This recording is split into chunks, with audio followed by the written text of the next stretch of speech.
Hey folks, welcome back to Green Iron TV, and we're going to touch on a subject today that probably has quite a bit of interest for some of you people, and that is buying a military vehicle. So I imagine if you're following along on this channel, you either have interest in military vehicles or have interest in acquiring a military vehicle. So we're going to go ahead and we're going to go over some of the basically do's and don'ts of buying a military vehicle and what all that means, and basically hopefully help you get a better military vehicle for whatever your need is. So sit back and enjoy. That's what we're going to do today on Green Iron TV. And of course, like always, please give us a like, leave a comment, hit that subscribe button, and be sure to check out the link in the description down below for all the Green Iron TV merchandise. T-shirts like this cool Green Iron t-shirt, hats, sweatshirts, all kinds of neat things in there. So check that out and help out support Green Iron TV by purchasing a couple things. So thanks a lot and enjoy.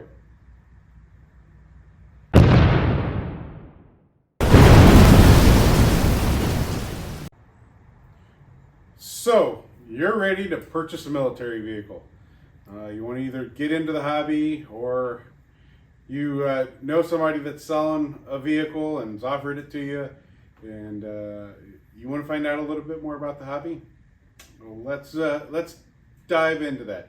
And so the first question when you're going to buy a military vehicle is, you should look at a couple concerns, and that is,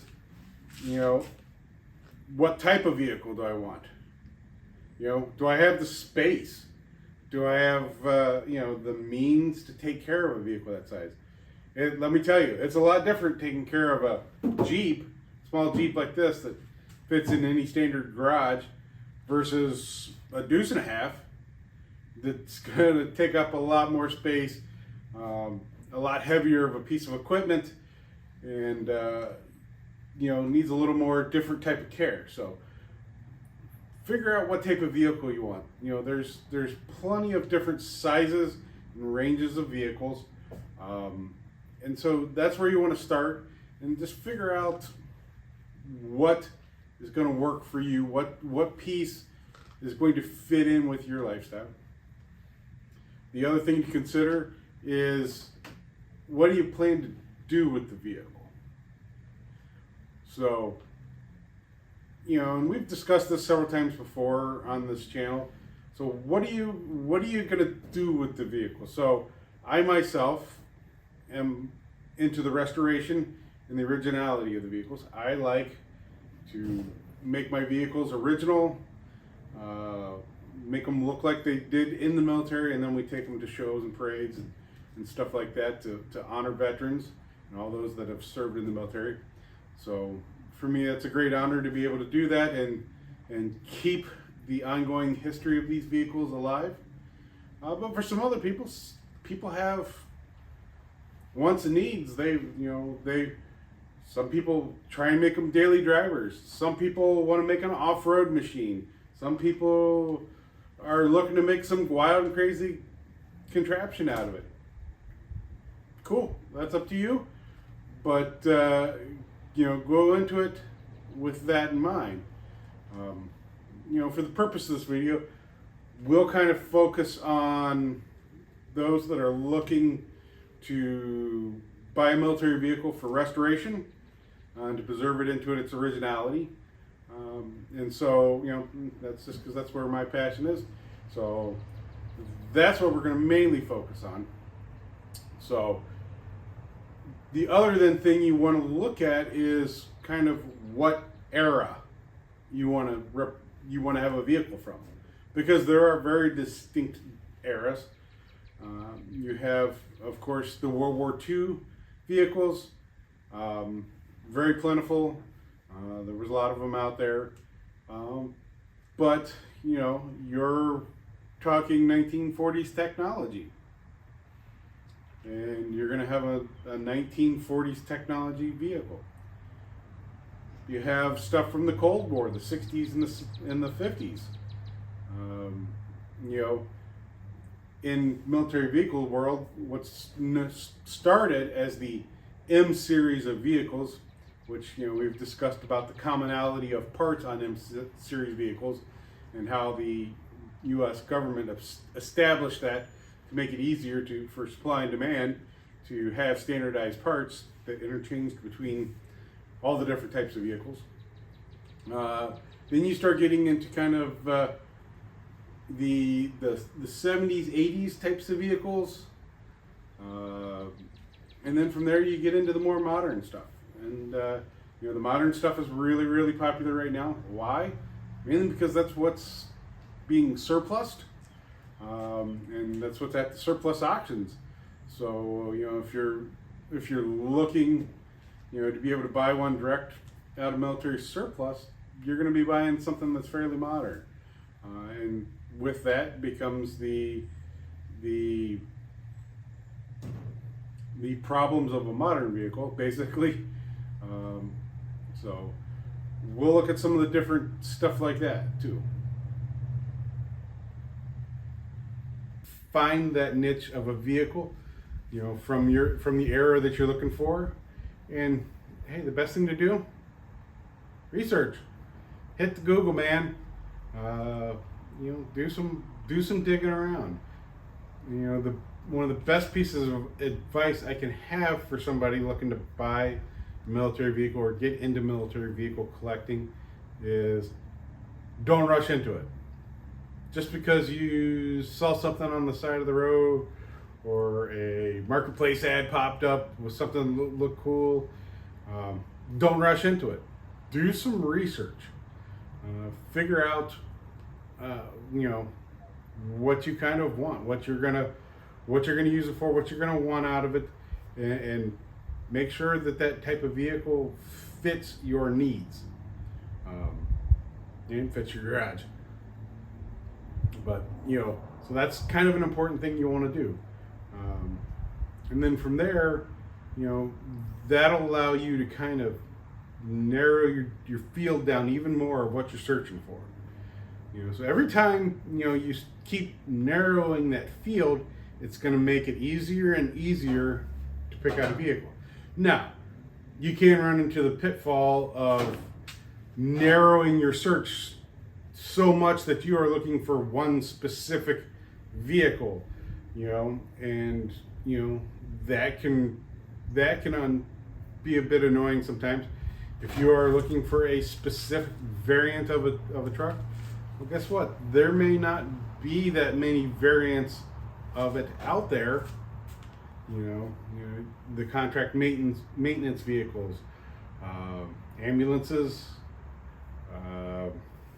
telephone maintenance trucks. There's all kinds of little niche categories amongst the vehicles, and so if you shrink that focus in too particularly tight, you can basically have a little bit of difficulty in locating that one specific type of vehicle, because there just may not be a large amount of them out there for sale. So avoid that pitfall a little bit, unless you have a specific reason that you're looking for that specific vehicle. And if so, then be patient. The vehicle is out there. It's just going to take time to find that requirement. So now that you have your search circle shrunk down to something reasonable, now's the fun part. Now it's time to go out and find a vehicle. So there are tons and tons of ways to find a vehicle. Of course, in modern times, it has changed dramatically compared to the old days. It is so much easier to find vehicles due to the internet. Hey, let your fingers do the walking, as they say, and start looking around the internet. Look for, check places like Facebook Marketplace. There are tons of military vehicles on Marketplace all the time. Craigslist is still semi out there a little bit. Not bad to check. But then start looking in groups. Start looking for groups. There's all kinds of groups for military vehicles. Or the other great one to search or get involved with is the Military Vehicle Preservation Association. So the MVPA, that's a great group of military vehicle collectors, and guess what? They know where a lot of stuff's at. The members from the MVPA are all pretty dedicated collectors, and they got a pretty good pulse on the whole hobby, and so it's great to have friends amongst that, and they'll help you find stuff. Join one of the groups. You can join their, they have a Facebook page as well that you can join in, and from there, ask questions. Hey, is anybody know where a such and such is that's for sale? Bet you'll find a couple people that'll respond that know where one's at. Join some of the other military vehicle groups. There's several Facebook groups for military vehicles. They even have specialized ones for the different nomenclatures of vehicles. So if you're looking for an M37 Dodge, hey, there's several groups for M37 Dodges. 725 ambulance, there's a specific group for that. There's also, the 715, and of course there's the 715 and the 725 ambulance here. Those groups kind of interact a little bit too, because, these vehicles are based off the same chassis and stuff like that. Groups for the Jeeps, group for World War II, there's all kinds of groups. So start poking around those groups, read, do some research. All right. Once you've done that, now you've narrowed down, now you've found a lead. You have a lead on a vehicle. Hey, there's a vehicle kind of like I want, and it's 50 miles away and then next town over or whatever. All right. Now's the time to go look at it. And when you go to look at a vehicle, you're going to do several things. And of course, you'll want to, the standard stuff. I'm not going to get into details of the standard stuff. Hey, you're going to want to look if it runs, if it stops, basic functionality of the vehicle. That should be a given. All right. Just like when you go to look at any used vehicle of any era, of any style, of anything, you're going to check it over for the major things. All right. From there, because you've done a little bit of research, you should know what are common things that the vehicles are often missing, or common things that are extremely hard to find if they are missing from the vehicle. Ambulance like this is a great example since I'm standing next to the 725 ambulance, all right? A lot of these, when they've gotten surplused out, they went to fire departments, forestry departments, wherever, and of course, they were not used as an ambulance. So what that means is, in the back compartment, a lot of that stuff got stripped out. And back in the day, fire departments and forestry services and stuff like that, they didn't look at it as for historical value. So that stuff got tossed in the scrap pile. Guess what? Nowadays, that stuff's extremely hard to come by. Things like litter racks, even just the bracketry that bolts the litter racks to the walls and hangs from the ceiling, stuff like that. The boarding ladder, extremely difficult to find. And of course, like any of this stuff, when it's difficult to find, it becomes expensive. So you'll want to plan that stuff out in your mind ahead of time. So when you go to look at a vehicle, that you can look for the common missing items and kind of have an idea in your head the value of what those missing items are worth, because that's going to be very important.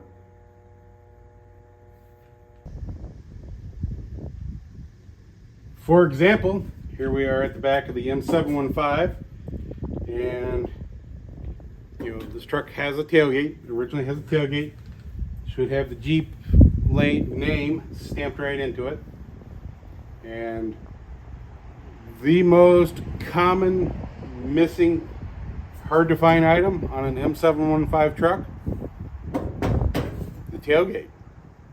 They're, for whatever reason, fire departments, forestry services, places like that, took the tailgates off, tossed them in the scrap pile, and they were gone. So if you buy a truck and you're going to restore it back, and you're going to want a tailgate, I've seen it quite a bit in the message forums and groups and stuff like that. The people that didn't do any research ahead and didn't realize A, that it's a unique tailgate only made for this vehicle, and B, if it's missing, to find one, how difficult it is, and C, when you do find one, you're going to be paying out the wazoo for it. All right. Right now, a good original tailgate in straight condition, no dents, bends, cuts, dings, whatever.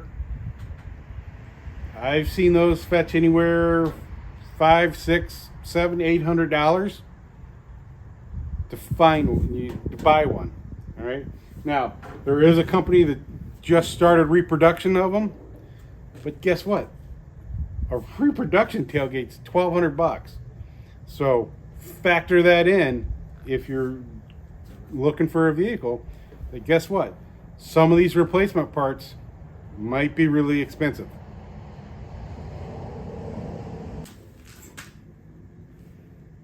Same thing on this Dodge M37. A missing or bent or destroyed tailgate, it's going to cost you a little bit. I think reproduction tailgates right now are right around $900 for these vehicles. A good used one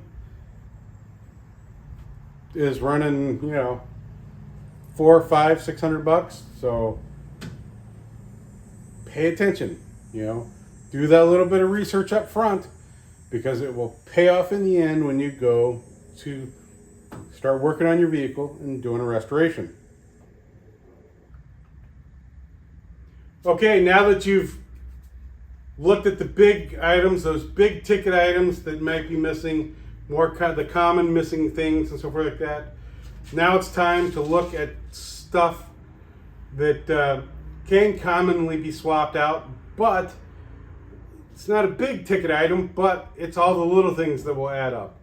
All right. And one of the big things you want to check for is the vehicle still, in the case of an M series, the newer vehicles, 24 volt. Does it still have all the original 24 volt military waterproof stuff? Or, in the case of the older World War II stuff, most of them are 6 volt. Some were 12 volt. So you want to look to make sure that stuff's kind of original. Because it is common for people that don't understand those systems to swap them out and put just a standard 12 volt system. So you'll want to look for things, like the 24 volt generator or alternator, depending on the vehicle, the waterproof distributor with the internal coil, the shielded waterproof spark plug wires, the waterproof spark plugs and stuff like that. So that's all simple stuff, but that'll add up real quick if it's missing off the vehicles. Even things as simple as the original style 24 volt headlights, taillights, marker lights, stuff like that. Those are all little common things that have been swapped out that you want to look for in a vehicle. Whether it's a vehicle that you're going to do a restoration on, or if you're buying a complete vehicle. So there's a lot of people out there that'll just, as they say, slap some lipstick on the pig and make it look good. They'll take an old Army Jeep or something that they found, Army truck, they paint it green and throw some stars on it, and hey, it's restored, and you look underneath and it's not. So you'll want to look for things like that to make sure the vehicle that you're buying has all the equipment that you need. Even simple things such as seat frames and stuff like that could have been swapped out. You'll want to look, make sure that type of stuff is still in the vehicle, and you'll be able to use it. Otherwise, you're going to be searching for the proper stuff to put back in it.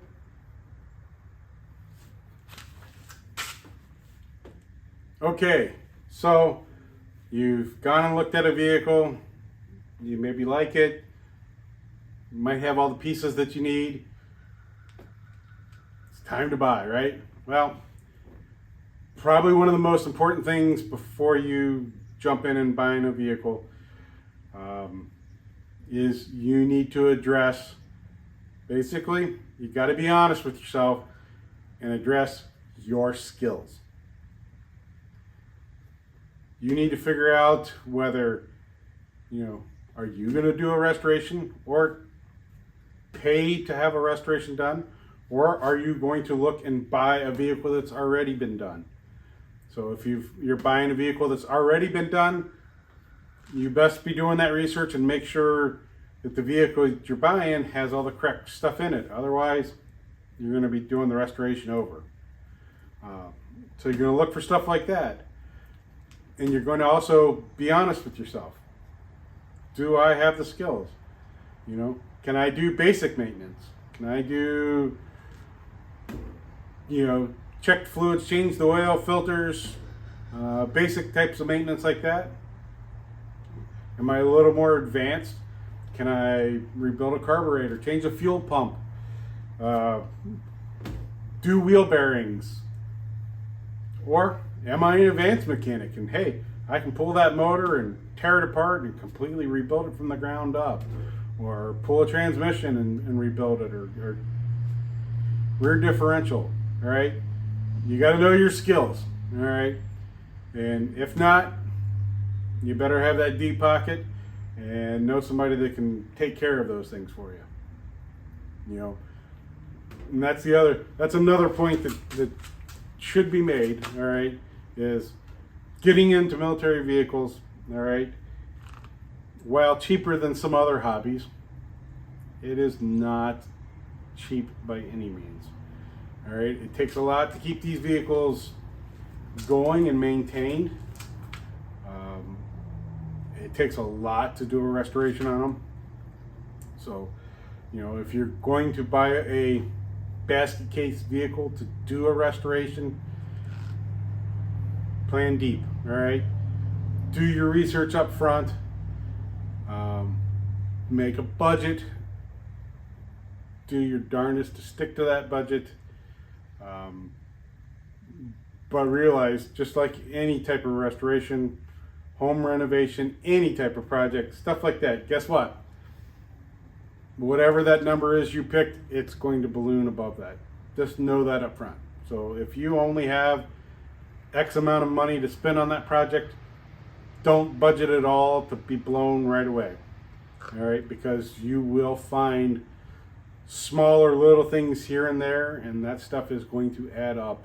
And before you know it, your budget's going to be doubled, and you're either going to become disheartened with the project and dump it in a half-finished state, or you're going to buckle down and get it done. So,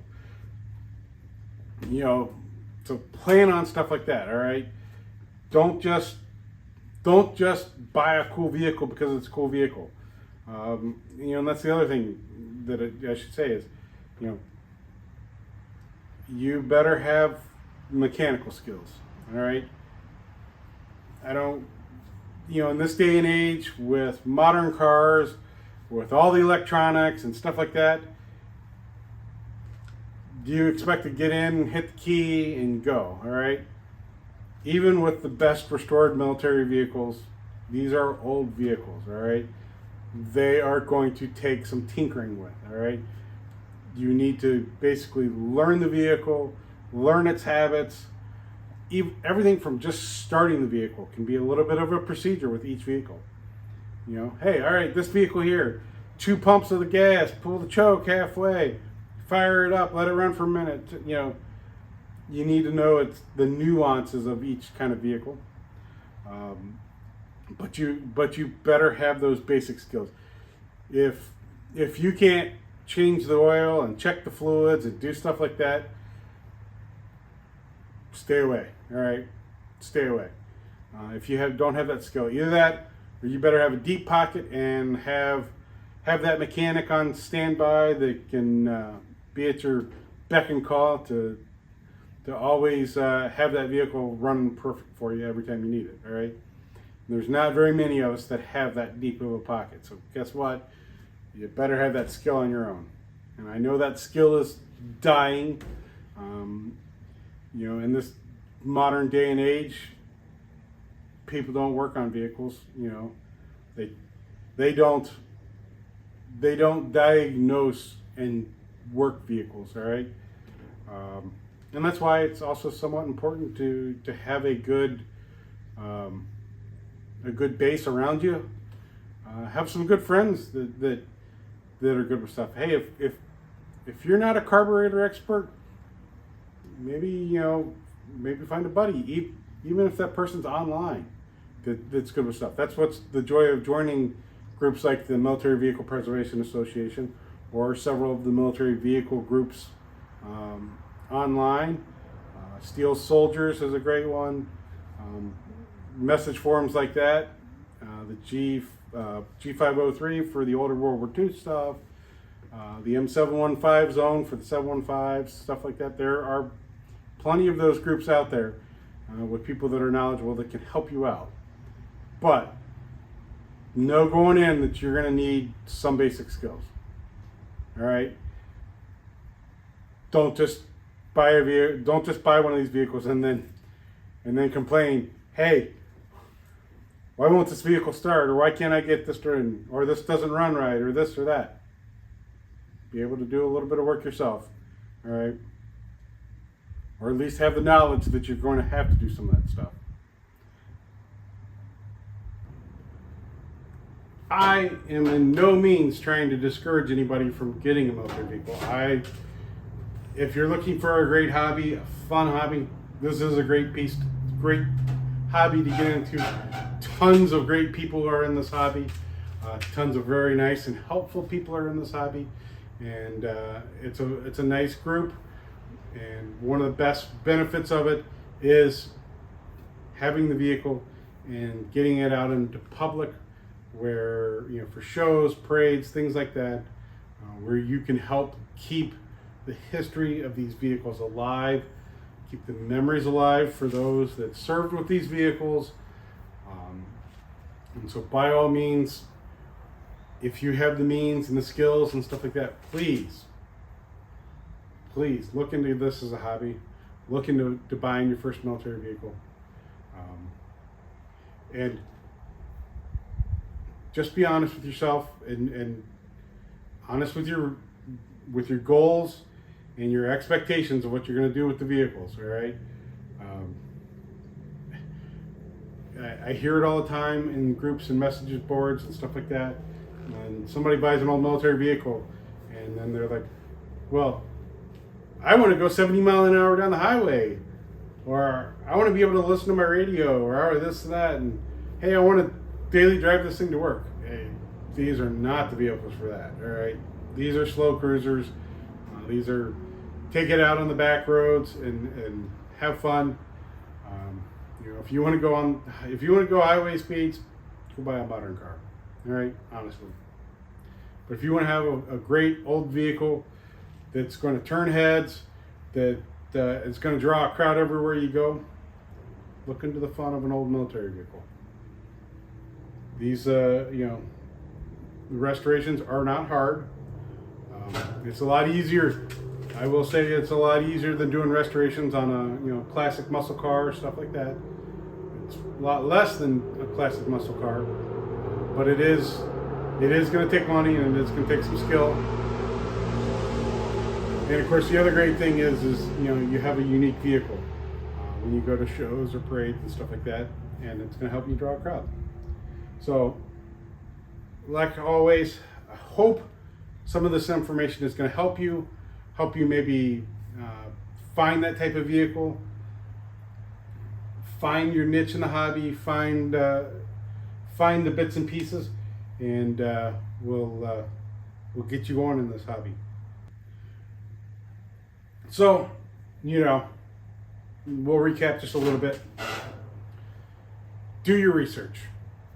Know your skills. Know what you're planning to do with the vehicle is, and know your budget. Those are the important things to know in this field. And of course, before you impulsively buy a vehicle, do some research. Figure out if you're getting a good deal or not.